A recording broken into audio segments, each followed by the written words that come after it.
Dimanche 22, révision de refonte des chapitres de l'armée d'Italie. L'empereur est revenu à ses recherches sur l'Égypte. Il m'a donné Strabon à fouilleter. C'était l'édition qu'il avait fait faire. Il l'a inventé, le soigné et les fini et disait que son projet avait été de nous donner, avec le temps, tous les anciens pour la voie officielle de l'Institut. Avant dîner, l'empereur m'a fait appeler avec mon fils et a passé au moins 6 heures à relire et refondre les chapitres du Tagliamento de Lioben. Et devinez ça, tout est beau dans ces chapitres de la campagne d'Italie. Dans celui de Tagliamento, on voit qu'une sa disposition prise sur les bords du fleuve est à peine aperçue, ce que l'empereur appelle la pensée de la bataille doit conduire forcément aux portes de Vienne. Le chapitre de Venise est un morceau à la manière des anciens du reste. Le dernier chapitre qu'on lit semble toujours celui qui attache davantage aussi sans doute le lecteur, mais serait-il gré de lui avoir fait connaître tout ce qui m'en était demeuré entre les mains. J'étais fort souffrant et très fatigué, moins du travail que des dispositions de santé. Notre récréation du soir était Ulysse quittant Calypso et arrivant chez les Sion, lundi 23, sur la sensibilité, sur les occidentaux et les orientaux. Le différent.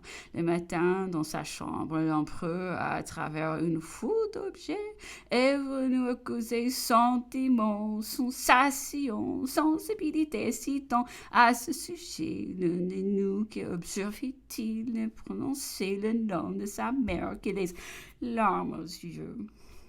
Il a dit, mais cela ne lui est-il pas particulier? Et c'est donc général. Êtes-vous de même ou suis-je naturé? Dénaturé. Pour moi, j'aime sûrement ma mère et de tout mon cœur. Il n'est rien que je ne fasse pour elle. Cependant, si je prenais sa perte, je ne crois pas que je puisse exprimer ma douleur par une larme. Et je n'affirmerai pas qu'il en fut de même peu. Les pitiés d'un ami, celle de ma femme ou de mon fils, cette différence est-elle dans la nature? Quel peut en être? Les motifs ne serait-ce pas que la raison m'a accoutumé d'avance à la perte de ma mère, qui est dans l'ordre naturel des choses?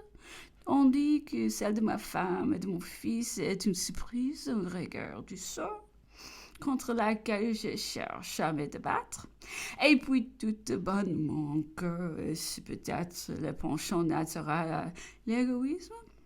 J'appartiens à l'une et les autres m'appartiennent. Est-il à multiplier les motifs avec sa profusion accoutumée du jeune feu, du jeu piquante, mais je ne les retrouve pas. Il est sûr qu'il a aimé tendrement sa femme et son fils, les personnes qui ont servi dans son intérieur. Nous laissons connaître à présent combien il se livrait aux sentiments de famille et nous développons des nuances de caractère qui nous étions loin dans le temps de lui soupçonner. Il serrait parfois son fils dans ses bras avec effusion et à l'étouffer. Mais le plus souvent que sa tendresse s'exprimait par des contrariétés et des niches. S'il les rencontrait dans les jardins, il les jetait par terre ou renversait ses joujoux. On les lui amenait tous les jours à déjeuner et il manquait rarement de les barbouiller avec tout ce qui se trouvait à sa portée sous la table. Quant à sa femme, il n'était pas des jours où elle ne reparut ici dans ses conversations privées plus qu'elle se prolongeaient.